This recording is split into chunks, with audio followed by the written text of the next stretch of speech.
Okay, so the lower section of the mirror should just pop right off. Snaps right off from underneath. Once that's off, you'll see there are 1, 2 Torx on the bottom. Okay, don't worry about those yet. You're going to have to pull the upper part of the mirror upwards this way. It's going to be lower here. It's going to snap. You're going to hear a click, click, and it's going to come off. Okay. Once it's off, you will see a few more Torx. Be careful of the wiring here too. 1, 2, and 3.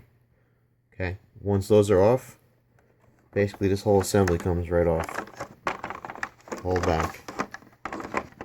Can't do it with one hand, but you get an idea. But you can see that the chrome piece are removed.